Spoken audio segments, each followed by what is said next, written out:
superficial como agua subterránea. Entonces, en este caso, por ejemplo, ya para requerir el permiso de uso, ya no lo hago con Sedapal, sino lo hago con el ANA, ¿no? Para que el ANA me dé la licencia de uso de agua, ¿no? Porque Sedapal ya tiene su licencia de uso de agua. Sedapal sí, porque ellos sí tienen desde que captan el agua, ¿no? Desde acá, desde el río, ¿no? En este caso río Rímac, ¿no? Ellos tienen su licencia de uso de agua.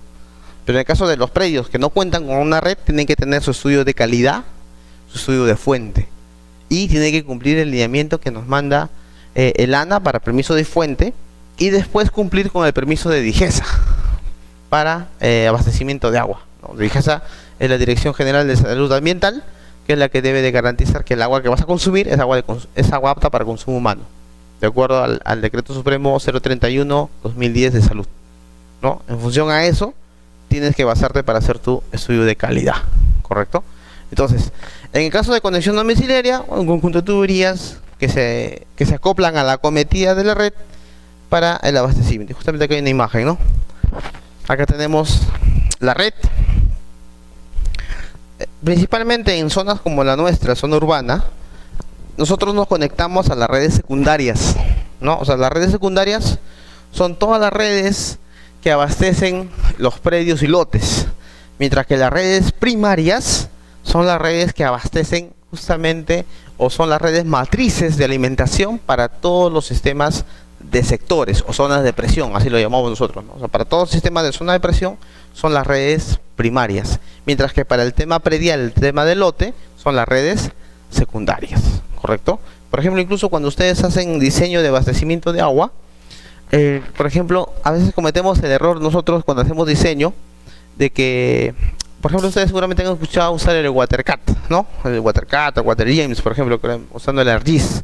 Por ejemplo, cuando uno modela, tiene que ser el modelamiento, y el WaterCat tiene esa limitante, ¿no? Que el WaterCat te modela solamente redes primarias, o mejor dicho, redes matrices, no las secundarias, ¿no? Redes matrices, ¿no? Porque el modelamiento del WaterCat es justamente para las redes matrices, y en la red matriz es lo que tú debes de garantizar tu zona de presión óptima, ¿no? La zona de presión óptima, ¿cuánto es? De 10 metros hasta 50 metros de columna de agua, ¿no? Esa es una zona de presión, ¿no? Y eso tiene que garantizar, ¿dónde? En tu punto de ingreso en tu red matriz. Si tu red matriz cumple con esa presión, obviamente tus redes secundarias cumplen sobrado, porque es una zona de presión, ¿no? En la zona de presión todos cumplen esa red. Entonces, nosotros como conexión domiciliaria nos conectamos a la red secundaria, en el caso urbano, ¿no? Pero en el caso rural, obviamente las redes matrices en caso rural obviamente son mínimo 1 pulgada, ¿no? Son una nueva norma, ¿no? 1 pulgada es suficiente para abastecer. Entonces, hacemos la acometida con la abrazadera, tenemos la válvula corporation, tenemos el niple, el adosador o el adaptador, después va la tubería. Ahora la tubería, por ejemplo, en conexión domiciliaria, antes era con PVC, ¿no? Bueno, todavía es con PVC, pero también ya ahora es la novedad hacerlo con HDPE, ¿no? Con las tuberías de polietileno de alta densidad, que justamente tienen la ventaja. Por ejemplo, si tú haces con PVC, acá tienes que colocar codo, ¿no? Codo de 45, codo de 90, etcétera, para que llegue. Pero cuando tú haces con HDPE va como manguera. O sea, no necesitas algún tipo de accesorio para un diámetro de media pulgada a 3/4 de pulgada, ¿no? Y colocar las válvulas, ¿no? Válvulas de control, válvulas de paso, colocar el medidor donde corresponde, los niples, las uniones universales, la caja de registro, perdón, la caja de válvulas, que es la que va a proteger tu unidad. En el caso de abastecimiento de agua, nosotros contamos con los medidores. A nivel comercial, por ejemplo, el tema de medidores también es amplísimo, porque cuando tú como ingeniero tienes que definir qué tipo de medidor vas a sugerir a tu cliente, ¿no? Hay varios medidores. Ahora, por ejemplo, tú tienes que adaptarte a lo que también te manda la EPS.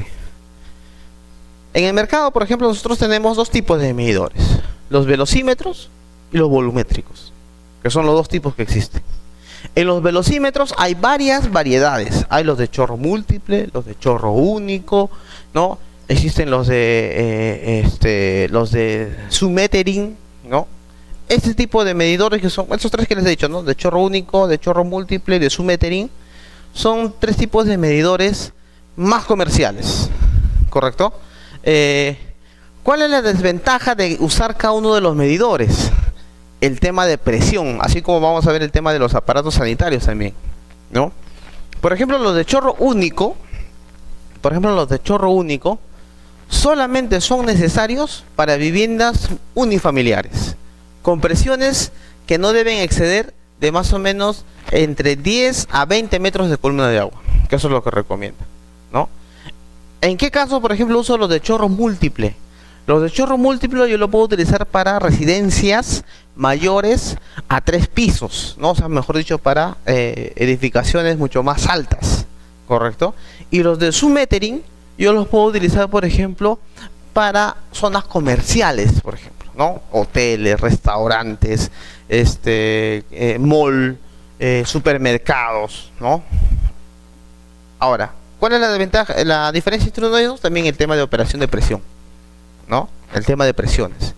Si apenas baja, o mejor dicho, por ejemplo, si te digo que el submetering, por ejemplo, trabajas a 30 metros de columna de agua, que es un nivel de operación mínima, 30 metros de columna de agua, si un momento baja o cae la presión, ¿qué va a pasar? El medidor va a empezar a medir ya no agua, sino también la generación de aire o burbuja que se inyecta a la red por presión de vapor.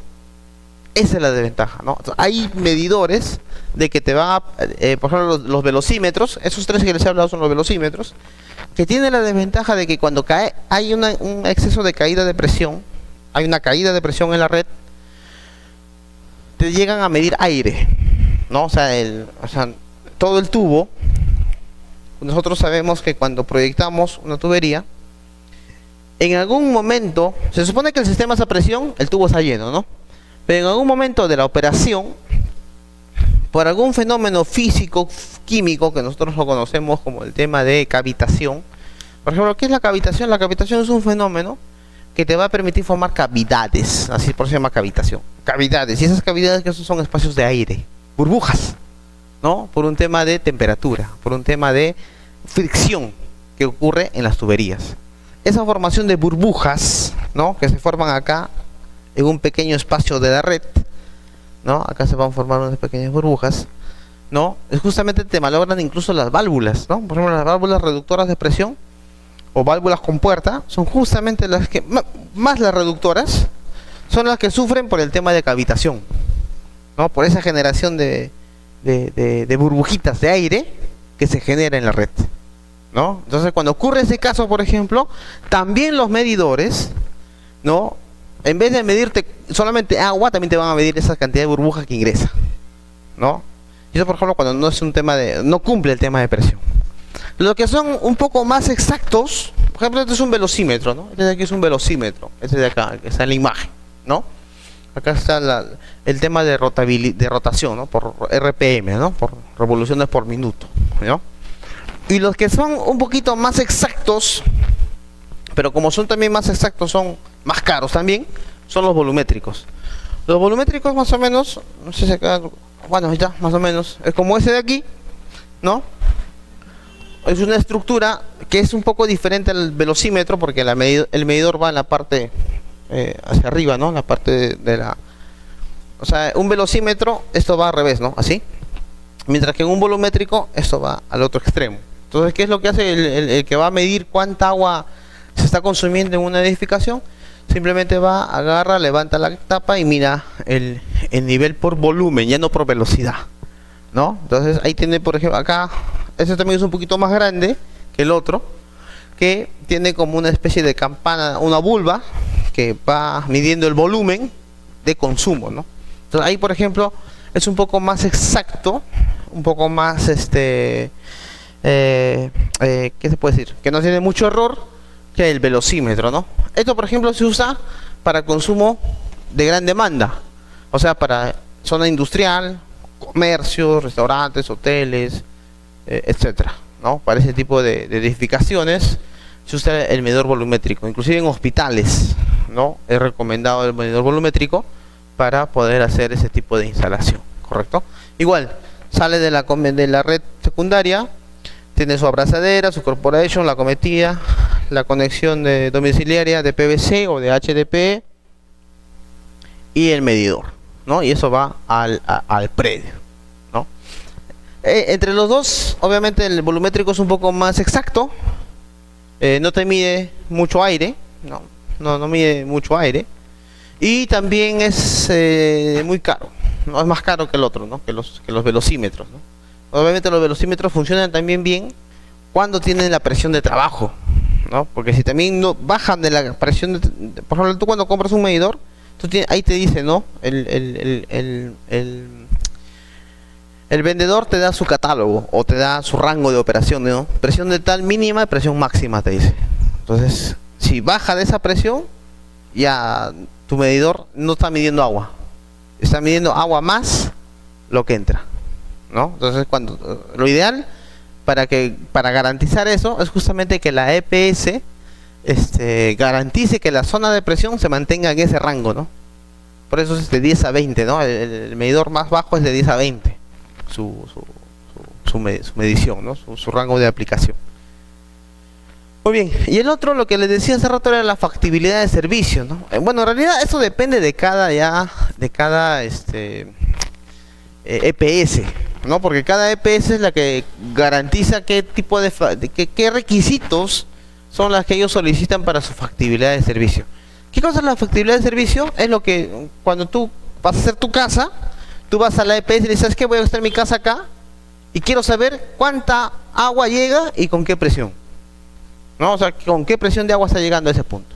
Entonces vas a la EPS y la EPS te va a decir, ¿sabes qué? Tienes que dirigir una solicitud al jefe de proyectos firmada por el propietario, los representantes legales y su ingeniero sanitario, indicando la dirección y teléfono, ¿no? Esto es uno que hace Sedapal, por ejemplo. Hicimos varios.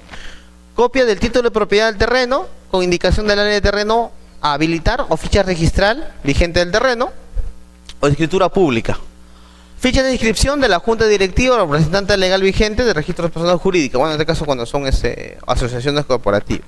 Memoria descriptiva elaborada y firmada por un ingeniero sanitario, con la cual indica la finalidad de la habitación, área, bruta y útil, número de lotes, zonificación, requerimiento de agua potable. Ahí hablamos de dotación, ¿no? Cuánta cantidad de agua se requiere, alcantarillado, planteamiento general de la solución de los sistemas de agua potable y alcantarillado y otros. Certificación de zonificación y vías de zona de zonificación, plano de ubicación a escala, 1 en 5000 o 1 en 10000, plano de trazo y lotización del anteproyecto, plano de topográfico de curvas de nivel cada metro, elaborado a partir de un BM oficial a escala 1 en 1000 de preferencia, y su plano perimétrico. Por ejemplo, Sedapal es bien exigente, por no decir otra palabra, ¿no? De que para pedirte una licencia, una factibilidad de servicio para un corporativo, por ejemplo, te pide elaborado a partir de un BM oficial todavía, ¿no? Y eso tienes que pagar, pues, ¿no? Para que te den un BM oficial hay que pagar, ¿no? Está unos $30 está, por ejemplo, la compra de un BM oficial, ¿no? En el Instituto Geográfico del Perú. Entonces, los de Sedapal tienen que, para que te certifiquen la factibilidad de servicio, bueno, la factibilidad de servicio en realidad es un papel, ¿no? Es un papel donde dice, ¿sabes qué? La empresa prestadora, en este caso Sedapal, indica que en la urbanización tal, ubicada a coordenadas tal, tiene una presión de agua de tantas libras por pulgada cuadrada. Listo. Y eso garantiza hacer tu diseño de tu edificación. ¿Correcto? Acá en Sedalip ocurre lo mismo, ¿no? Tú vas a Sedalip, te pide tus requisitos, ¿no? ¿Sabes qué? Copia de propiedad, la carta de la solicitud, en los planos, memoria descriptiva firmado por el ingeniero, para que te haga el permiso correspondiente, perdón, para que te entregue la factibilidad de servicio del sistema. ¿Correcto? Entonces, eso te pide también en todas las EPS el tema de factibilidad de servicio. Y eso es necesario para el diseño. Porque cuando tú vas a hacer tu diseño de redes, en el diseño de redes, con esa presión empiezas, pues, ¿no? Se supone que tú empiezas una presión, por ejemplo, mínima 10. Y a medida que vas instalando toda tu red, vas a ver cuánta hay pérdida de carga, cuánta presión necesitas, y si cumple con la presión mínima requerida por cada aparato sanitario, ¿no? Entonces, eso es necesario para el diseño hidráulico. Muy bien, y dentro de la norma de edificaciones que ahí les he puesto en la pizarra, tenemos toda una simbología del tema de identificación de instalaciones sanitarias en las edificaciones, ¿correcto? Que también hay algunas que están desfasadas, ¿no? Que no se han actualizado todavía, ¿no? Pero que obviamente son las más comerciales que existen a nivel nacional, ¿no? Todo lo que tiene que ver con tuberías de agua, desagüe, los codos, medidores, el tema de colocar codos, colocar válvulas, ¿no? Colocar trampas, ¿no? Sumideros, grifos, ¿no? Acá por ejemplo la Y sanitaria, la T sanitaria para el tema de desagües, ¿no? Todo está en el reglamento de edificaciones, ¿no? Ahí están toditas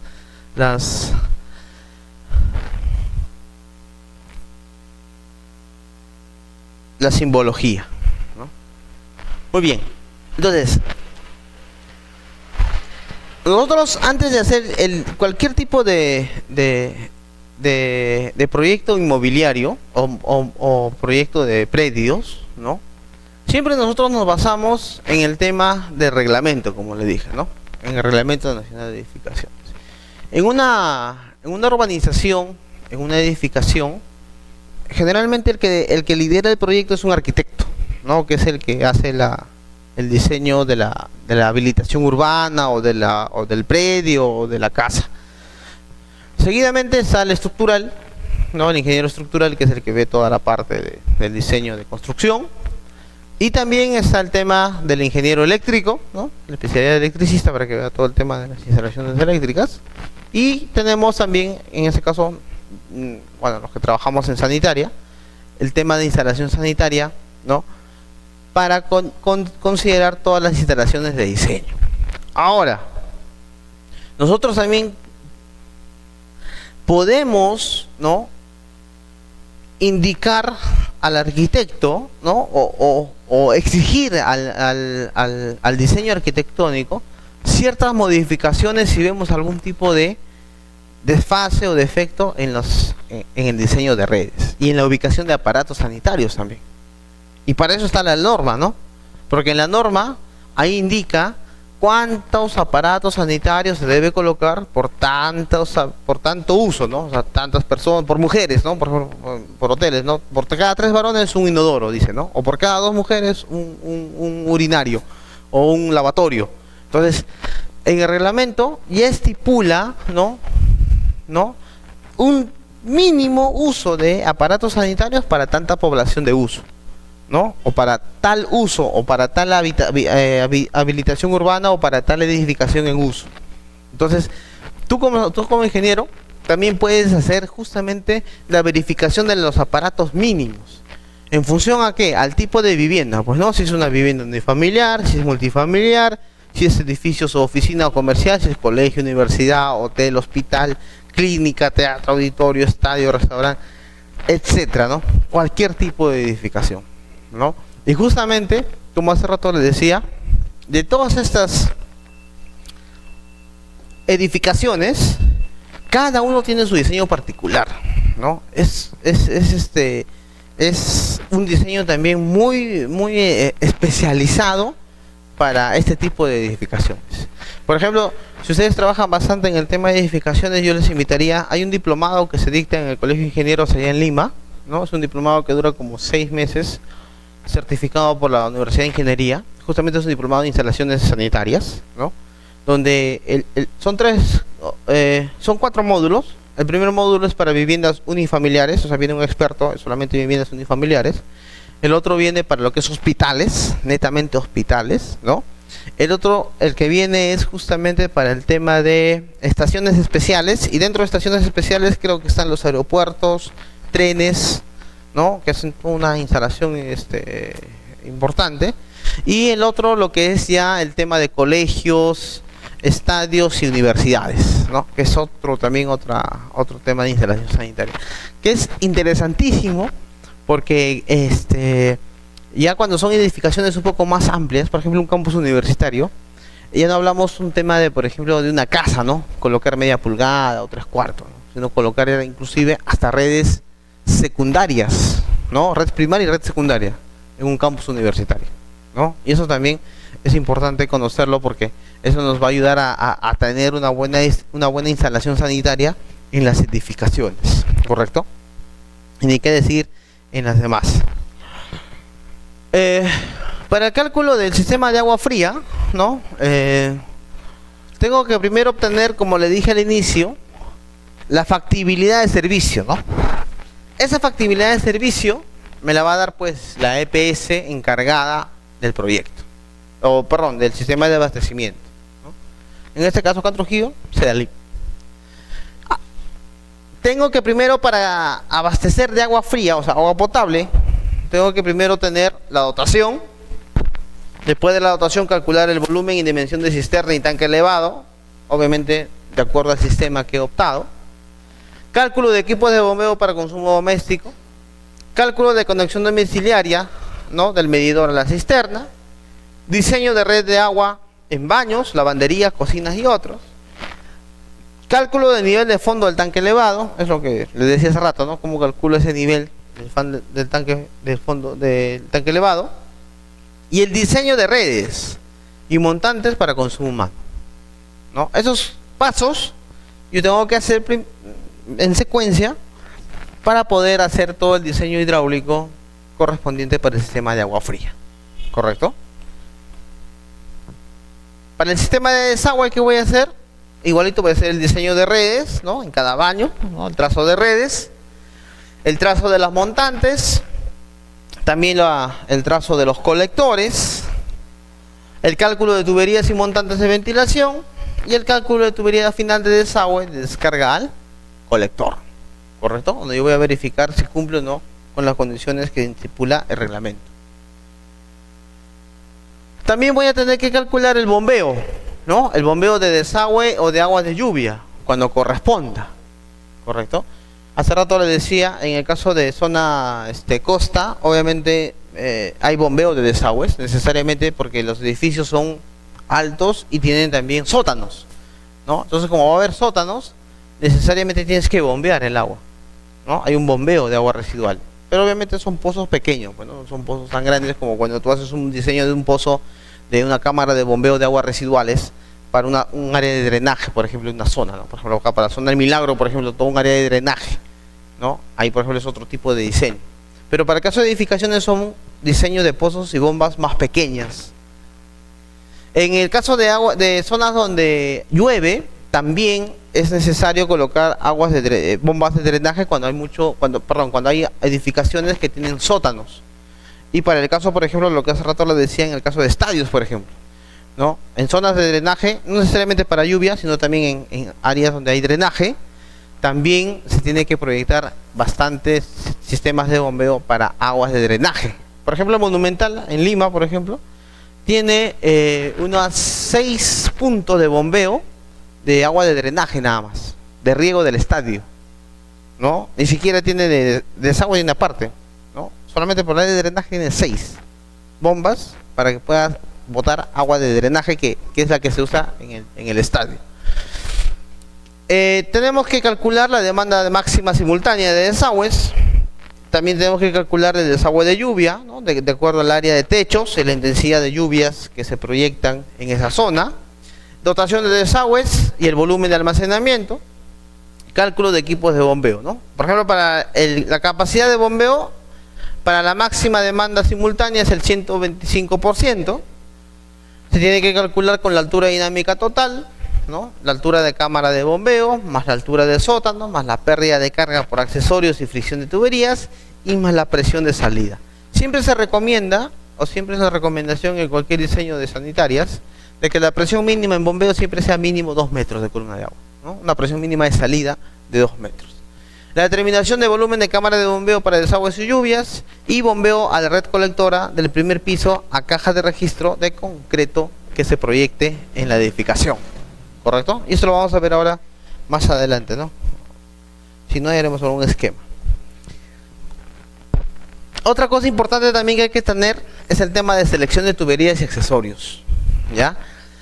No se usa cualquier tubería tampoco, ¿no? Antes, por ejemplo, yo me acuerdo cuando empezábamos a hacer proyectos allá por mi zona, hacíamos, yo me acuerdo que hicimos un proyecto por allá por Caraz, Huaylas, no sé si alguien habrá ido a Caraz alguna vez, no sé Caraz. Por ejemplo, las redes de tubería allá en Caraz tenían, eran tuberías de fierro galvanizado, ¿no?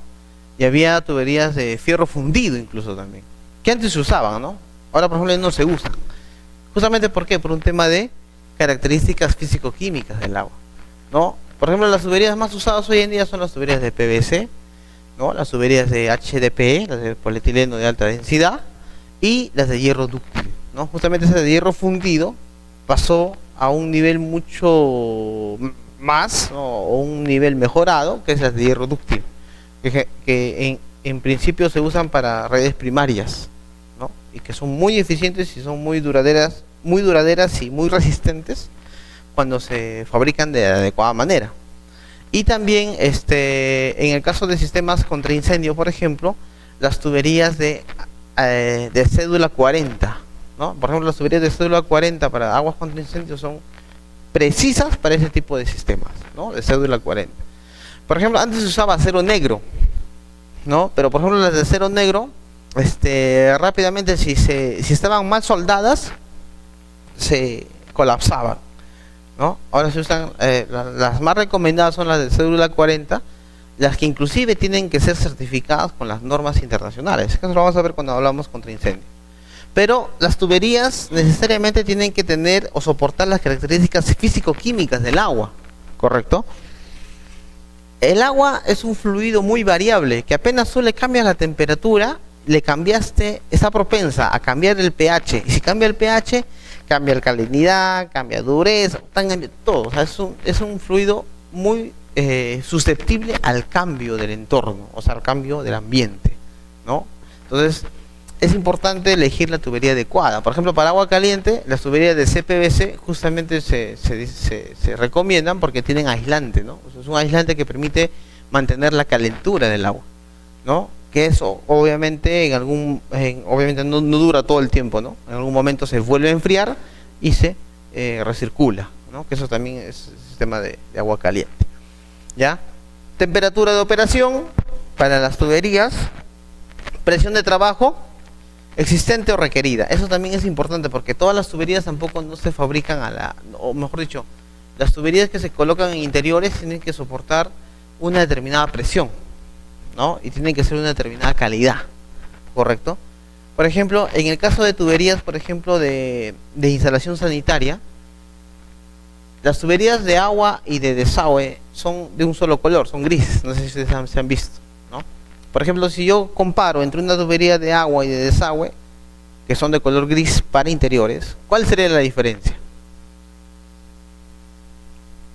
¿Cuál creen que es la diferencia entre una tubería de agua y de desagüe de color gris? Porque si les digo de abastecimiento es fácil, ¿no?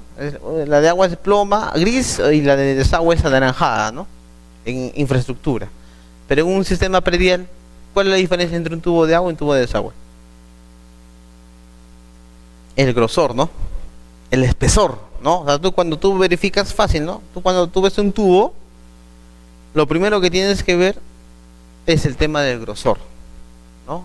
El espesor del tubo, ¿no? Ahí tú identificas cuál es, por ejemplo, una tubería de desagüe. Por ejemplo, hay muchos ingenieros, por ejemplo, cuando estábamos en Lima, decían, ¿no? Fácil.